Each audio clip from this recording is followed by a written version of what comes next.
Meu nome é Iberê Aguiar e no programa de hoje vamos a Brasília conversar com o diretor institucional da Frente Parlamentar Mista de Logística e Infraestrutura do Congresso Nacional, Edinho Bess. Em 2019, a frente foi relançada com o intuito de ampliar sua atuação. Vamos saber mais dessa história? Então, vamos lá? Formado em ciências contábeis, antes de ingressar na vida política, o catarinense Edinho Bess trabalhou como agricultor, professor, contador, esteve à frente do INCRA e foi gerente da Caixa Econômica Federal por 14 anos. Após anos como deputado federal e atuando em diversas frentes, hoje Edinho Bess ocupa o cargo de diretor institucional da Frente Parlamentar Mista de Logística e Infraestrutura do Congresso Nacional. FRELOGE. Frente Parlamentar Mista de Logística e Infraestrutura do Brasil no Congresso Nacional. Ela faz o que realmente, essa frente No parlamentar? meio de campo. Entre o governo, a gente traz o governo para discutir conosco. E Câmara. E Entre deputado. governo e Congresso, Câmara e Senado. E Senado junto. E nós fazemos meio de campo. Então nós temos esses vice-presidentes. Por exemplo, o Antônio Anastasia é o vice-presidente da Aeroportuária, que vem fazendo trabalho extraordinário lá conosco. Nós já fizemos reuniões com o segmento da aeroportuária, já vieram empresários que trabalham com aeroportos, o governo, os ANAC, então nós estamos discutindo. E o que é que nós queremos? Nós queremos ajudar a acelerar. A destravar. A destravar. Né? E, por exemplo, mas tem um projeto que está parado há 10 anos, vamos fazer esse projeto andar lá dentro. Né? Eu estou querendo falar com o ministro da Economia, não consigo, nós faremos o meio de campo para falar. Então, toda a primeira quarta-feira do mês, começou agora, dia 4 agora deste mês, nós vamos ter uma reunião, almoço, com os vice-presidentes e verá um palestrante da área. Então, próximo, já vou adiantar, nós estamos aqui avaliando, semana que vem nós vamos decidir, toda quinta-feira às 10h30 da manhã nós temos uma reunião dos envolvidos para discutir isso. Nós vamos convidar para vir o presidente, o diretor-geral do DENIT ou o diretor-geral da Anatel. Quem é o presidente hoje dessa frente parlamentar? É o senador Hélio Fagundes, falei várias vezes aqui. É uma pessoa, um senador experiente. O vice-presidente da frente é o deputado Hugo Leal, do Rio de Janeiro. É um senador e de presidente e um deputado federal. É sempre, é isso. Trabalho conjunto. E nós, o que a gente faz? O meio de campo, diariamente. Nós já pegamos projetos parados lá que andou, porque nós pegamos o vice-presidente, falamos com os deputados. E o bacana, vereador, aquilo que eu falei, o país é muito grande. Está parado lá não é porque foi para parar, é que foram priorizadas outras coisas. Tantas coisas que a gente tem lá. Eu, por exemplo, eu estava em Belém do Pará, em Cuiabá. Por exemplo, Belém do Pará, quando começou 9h15 a abertura, encerramos, era quase 20 horas, 8 horas da noite. Aí vieram aquelas perguntas e tal, e eles falaram da importância da FRELOGE, porque renasceu a esperança de ter contato com o Congresso Nacional, que eles não conseguiram. E muitos deles não têm condições, não conseguem, às vezes, falar com os próprios deputados e senadores do seu estado. E aí, com a minha experiência, eu defendi os meus colegas lá, dizendo o seguinte, se eu tivesse no exercício do mandato, eu não estaria aqui. Por quê? O deputado, quantos que foram deputados? Vou pegar só deputado, né? Quantos deputados se elegeram não quiseram mais? Teve um de São Paulo que disse assim, deputado Edinho Bess, isso aí para mim não é coisa para a gente certa da cabeça. Não é possível. A gente não tem foco aqui. O representante da educação quer falar comigo sobre educação. Aí ele veio com o presidente da associação, de sindicato, lá. Ele só quer saber de educação. É outro erro nosso. Deixa eu terminar aqui. Aí veio da saúde, só quer saber de saúde. Aí veio do transporte, só quer saber do transporte. Enfim, então a gente atende todo mundo, que é para atender mesmo, política é isso aí. Então a FRELOGE não, nós temos foco e temos acesso com os parlamentares, com o governo e com a sociedade. É só convidar que eu estou indo lá vender, fazer palestras e tal, porque nós entendemos que precisamos desburocratizar o país e só vamos fazer nos conscientizando que precisamos estar juntos, unidos. Os defeitos existem, sempre vão existir, nós temos que trabalhar para diminuir, em especial a burocracia, para alavancar o crescimento do nosso país. Por ser um político experiente e ter vivenciado momentos importantes ao longo dos seus 30 anos na carreira pública, Edinho Bez reconhece a importância do voto consciente. Uma Câmara Municipal é o retrato do povo. Ele que escolheu os vereadores. A Assembleia Legislativa é um retrato do Estado. E o Congresso Nacional, o que é? É um retrato, é uma fotografia do povo brasileiro. Você, veja bem, eu estava numa entrevista outro dia e foi perguntado o seguinte, fizeram a seguinte pergunta. Tem muito picareta no Congresso Nacional? E não é para você, deputada Edinho, que nós estamos falando, bem assim. Mas tem muito picareta lá. Não tem? Tem. Como tem na imprensa, como tem radialista, tem médico, tem advogado, tem contador, tem gente boa e ruim em todos os lugares. Só que lá, né, claro que eu forcei a barra para chamar a atenção, né?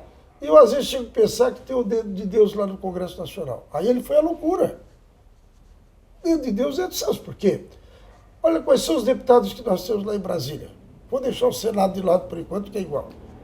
Nós temos deputados lá, que é, por exemplo, cantor, nós temos humorista, nós temos professor, jogador de futebol, de outros jogadores, nós temos sindicalistas, advogado, contador, bancário. A sociedade está lá representada.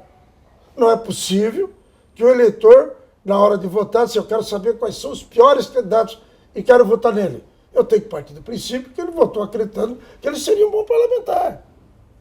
O voto consciente. E se eu parto do princípio que ele votou consciente, e a gente sabe que ele é bem assim, mas eu prefiro pensar assim, se ele votou consciente de que o melhor para a Câmara dos Deputados, para o Senado da República, foram aqueles que ele votou, então aquilo lá é o retrato da sociedade brasileira. Nós temos que fazer essa autoanálise, né? Até porque deputado de Brasília são 8, né?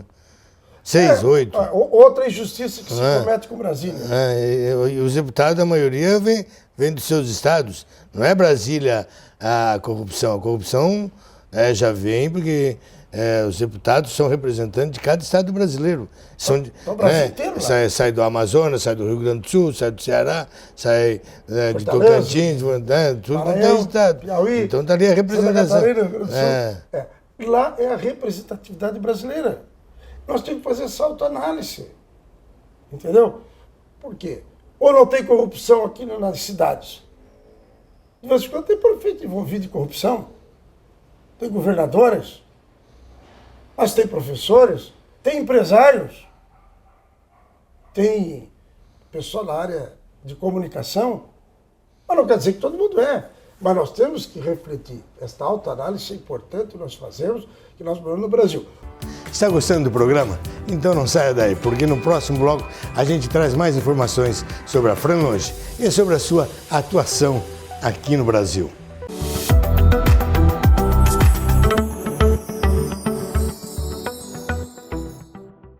Estamos de volta com o programa Vamos Lá. Hoje entrevistando o diretor da FranLonge, Frente Parlamentar Mista de Logística e Infraestrutura do Congresso Nacional, Edinho Bez. Vamos lá? A infraestrutura e a logística são essenciais em todos os setores do Brasil, entre eles o do turismo. Agora, deputado, você conheceu aí outro dia conversando, mais de 60 países. Como você vê o Brasil no turismo? 67. Como você vê o Brasil no turismo? Por exemplo, vamos dar um exemplo. Gramado, lá no sul, lá no Rio Grande do Sul. Uma cidade maravilhosa, uma cidade que todo mundo deve conhecer. Perto do meu estado. É uma cidade que eu digo que todos os brasileiros gostariam de ter. É uma cidade que as casas não têm cerca, não tem muro, a segurança, a infraestrutura, né, o convívio entre si, a geração de empregos, a economia, e todos os brasileiros vão para lá. Só o Gramado recebe 6 milhões de brasileiros todos os anos lá. E o Brasil, esse Brasil grande, esse Brasil gigante, esse Brasil com lindas praias, com grandes atrativos, com todos os estados têm seus atrativos, um mais bonito do que o outro, e recebe só 6 milhões de estrangeiros. Enquanto Cancún, só Cancún já recebe mais que isso. Onde é que estamos errando nisso, deputado? Ô, Iberê, eu vou retroagir um pouquinho, que eu falei no início da tua pergunta aqui. É falta de planejamento. E o governo priorizar aquilo que foi identificado no planejamento. Não justifica, além dos exemplos que você citou, né, Portugal tem 11 milhões de habitantes aproximadamente, recebe mais de 20 milhões de turistas ano. Se nós fosse, não é o caso, proporcionalmente nós teríamos que receber 400 milhões. Né? Então, e outra coisa, nós não perdemos para Portugal em termos de quantidades baseado no potencial turístico que nós temos. Nós não perdemos. Claro que são histórias diferentes. Nós somos um país jovem, de 500 e poucos anos, e Portugal e tantos outros países, a Europa de modo geral. Mas, ora, as pessoas querem conhecer coisas diferentes. O Brasil é sensacional. Eu conheço 67 países. Eu estudei todos. Né? A minha assessoria sempre levantou, e nas missões oficiais, e mesmo em passeio, eu sempre estudo antes, estudo durante o voo, e chego lá fazendo perguntas que às vezes as próprias pessoas que moram no país não desconhecem.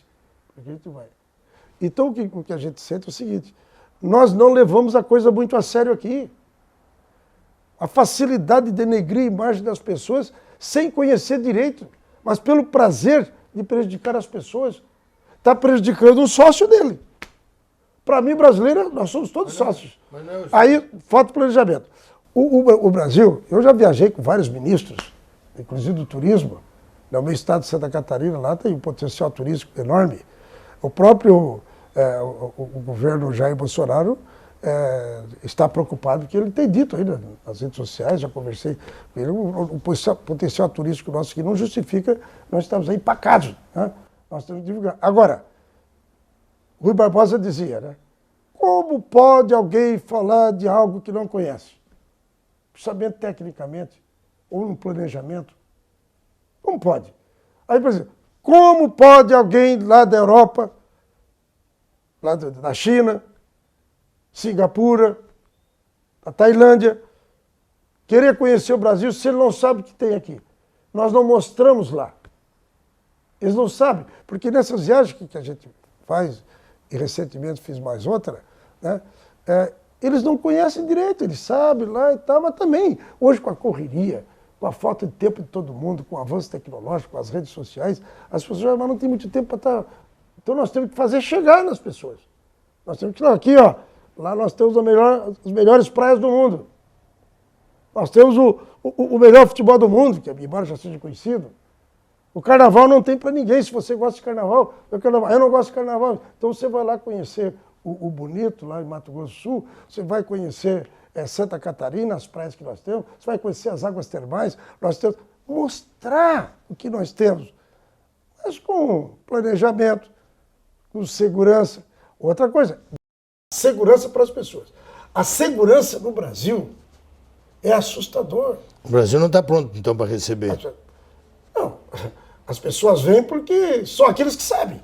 São aqueles que conseguiram ver no Brasil. Pois é, quem vem? Quem vem porque sabe. Mas quem vem? E o Brasil já está preparado para receber os turistas estrangeiros? Ele está, Iberê. O Brasil está preparado para receber. O que nós temos que melhorar, né? Na área da infraestrutura, nós temos que melhorar a segurança pública. E quem vem para cá é ansioso. Apesar de tudo isso que eu estou falando, o Brasil é respeitado. Quando a gente fala que é do Brasil, nas viagens internacionais, as pessoas parecem que brilham o olho, Brasil, né? Brasil, bacana e tal, e ficam rodeando a gente. Eu estou dizendo que o que nós temos que corrigir aqui é porque nós, brasileiros, não estamos correspondendo com o nosso potencial. É brincadeira para lá e para cá, é gente ocupando cargo que não tem a menor competência para estar ocupando cargos importantes, É muito incompetente mandando incompetente. E essas coisas nós temos que ter coragem de levantar, de falar, porque nós somos sócios do Brasil, meu Deus. Eu repito muito isso, entendeu? Agora, ninguém vai roubar, é a nossa esperança. No próximo bloco, nós estaremos de volta mostrando mais um pouco dos trabalhos da Frente Parlamentar Mista de Logística e Infraestrutura do Congresso Nacional. Não saia daí, nós voltamos em seguida.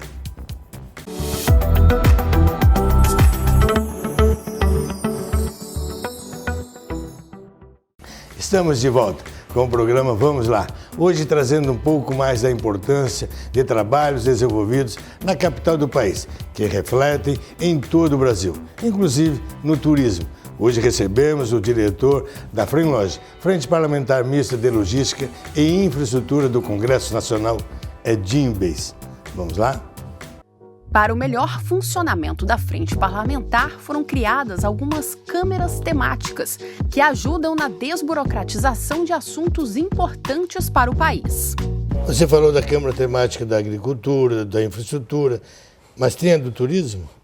Tem a da Cultura? Helena, nós estamos começando em maio do ano passado. Então nós já criamos 7 câmaras temáticas, ainda estamos implantando. Também vamos criar agora, depois de aprovar o novo marco regulatório do saneamento básico, vamos criar uma Câmara temática também. E temos conversado muito com a área da infraestrutura e o planejamento do governo, de modo geral.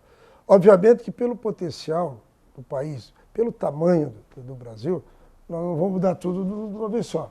Mas o turismo é discutido no nosso trabalho. Agora, a prioridade, neste momento, é partir para o transporte rodoviário, tá? Transporte ferroviário, porque nós precisamos corresponder urgente com os investimentos que estão vindo aqui para o país, né? E virão, mas nós temos que corresponder urgente.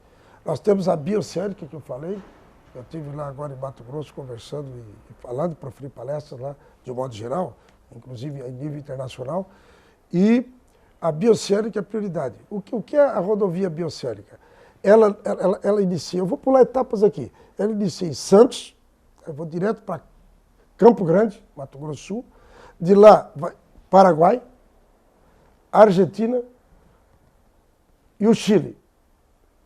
Por exemplo, inclusive a ponte do Brasil-Paraguai, que vai custar na ordem de 300 milhões de reais, nós já ganhamos, quem vai construir vai ser Itaipu Binacional, porque com acordo com o presidente do Paraguai, presidente, e lá com a nossa participação, mas mais os 2 presidentes e a infraestrutura, o ministro, nós ganhamos a ponte. A Itaipu Binacional vai construir a ponte e doar, porque atende os 2 e é binacional. Foi muito inteligente, a ideia não foi minha, apenas acompanhei e participei, mas achei bacana isso. Você tem uma ideia? Um navio que sai de Santos para ir para Xangai, na China, e eu estive lá, no Porto também, ele leva de 40 a 44 dias. Vou repetir, o navio que sai de Santos, levando a nossa produção, mercadoria, para Xangai, levará de 40 a 44 dias. Com a bioceânica pronta, o mesmo navio levará 15 dias. Então, nós vamos ter facilidade de vender os nossos produtos. Também a Ásia vai ter a oportunidade de trazer os produtos para cá. Isso é mão dupla. Nós vamos ganhar na burocracia e ganhar em tempo. E utilizando os portos, por exemplo, do Chile e os nossos portos aqui. Isso é uma das prioridades. E estou adiantando aqui, não tem volta. Nós não vamos admitir, o governo também não admite, nós estamos formando uma frente, eu estive falando com o secretário Jaime do Desenvolvimento do Mato Grosso do Sul, nós estamos trabalhando em parceria, ele virá também a Brasília, né? Não tem volta. Nós vamos construir a rodovia bioceânica. Aliada a isso, né, nós vamos encostar para nós construir também a ferrovia, uma estrada de ferro seria uma estrada de ferro bioceânica também. Mas a prioridade nesse momento é a rodovia bioceânica, importantíssimo para alavancar o desenvolvimento, vender e ganhar na competitividade com o mundo, com os produtos produzidos aqui no Brasil. Agora, quem coloca dinheiro nisso não é a Câmara dos Deputados, é o governo federal. E vocês estão afinados nisso? Estamos sim. Conscientemente sim. Né? Agora nós temos que encontrar o caminho. Na verdade, esta rodovia, a bioceânica, essa e outras, né? Nós estamos falando de uma aqui, nós temos várias lá. Então nós temos que agir rápido. Né? E a burocracia nós temos que diminuir. Então é o seguinte, nós entendemos, e daí acelerando lá o processo da Câmara dos Deputados e do Senado, e seminário que eu falei ainda há pouco, que é para agilizar, que serão construídos com dinheiro da iniciativa privada. Não vai ter dinheiro do governo. Agora, existem alguns momentos aí, alguns espaços, baseados na distância, em alguns estados, alguns municípios, que já existe um certo investimento do poder público. Nós vamos tentar buscar o equilíbrio disso, já que houve, para nós atrair os investidores e vai ser. E nós acreditamos que aonde o governo bota o dedo para produzir, demora, é um atraso.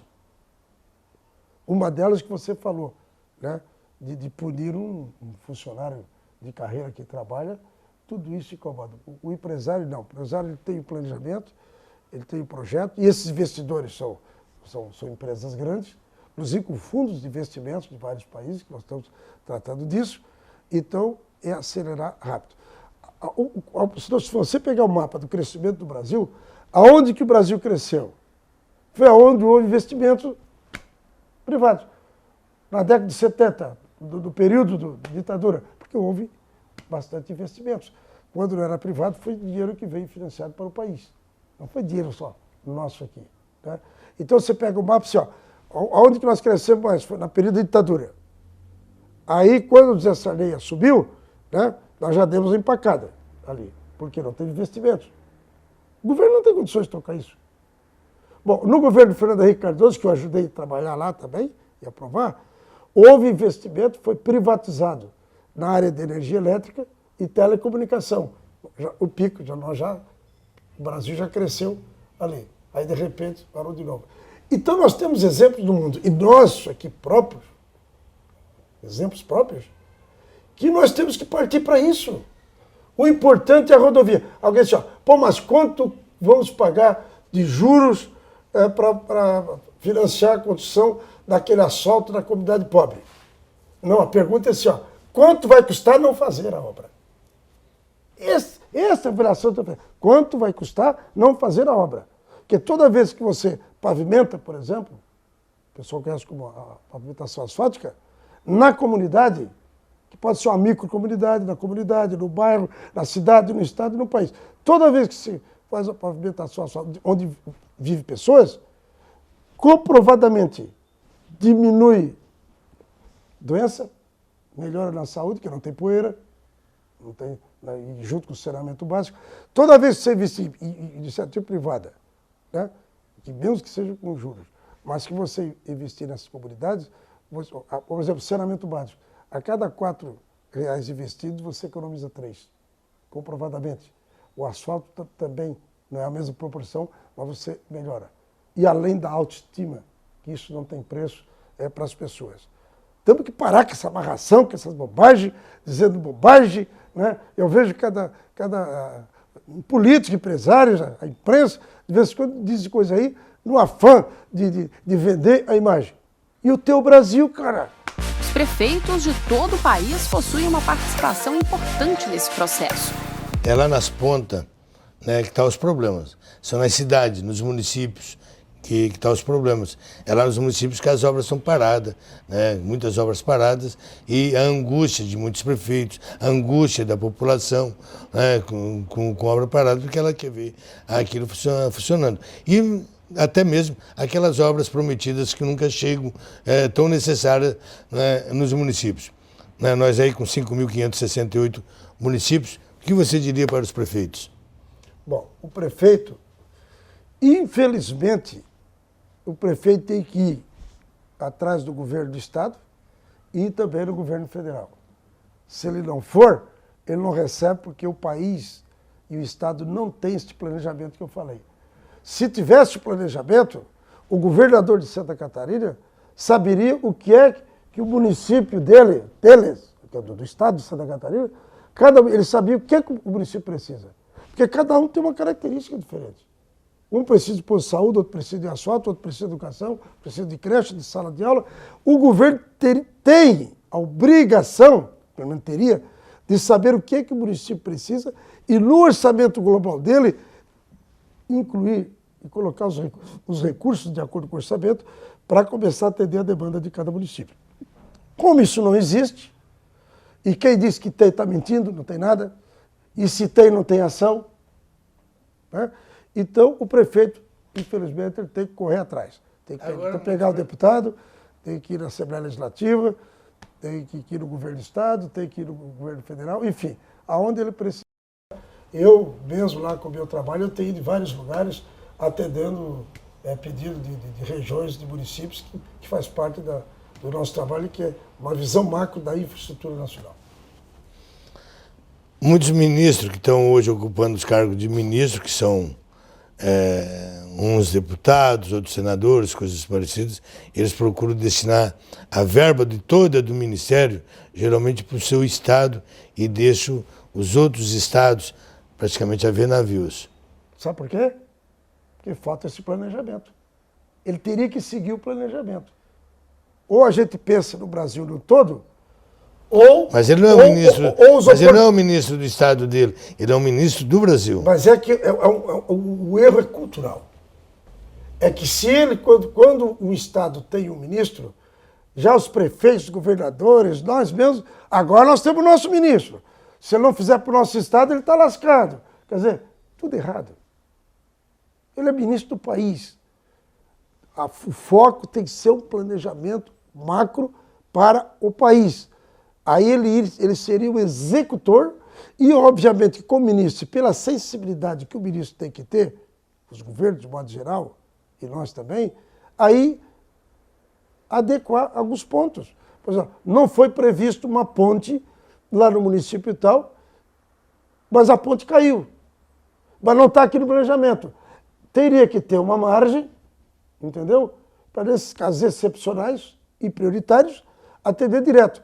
Mas 80% tem que ser meio automático. E tira do governo. Nós temos que tirar esse negócio de governo, né? E acabar com essa cultura de querer viver nas costas do governo, de estar mamando no governo. Temos que acabar com isso. Tira do governo. E vamos fazer, como eu falei, a fiscalização, nós temos que cobrar dos tribunais de contas. É o Tribunal de Contas que tem que fiscalizar. O que é que o governo tem que mandar gente com diária de Brasília para vir aqui, aí tem que parar a prefeitura para receber o cara. Para com isso é um atraso extraordinário que nós temos que mudar. Só vamos mudar com coragem, né? Coragem o Bolsonaro tem, não sei se vai ter essa visão que a gente está tendo. Obrigado, deputado. Sucesso. Eu te agradeço. Felicidades aí. E volte sempre. Obrigado. Tudo de bom aí. Esse foi o programa Vamos Lá de hoje. Muito obrigado pela companhia e até o nosso próximo encontro.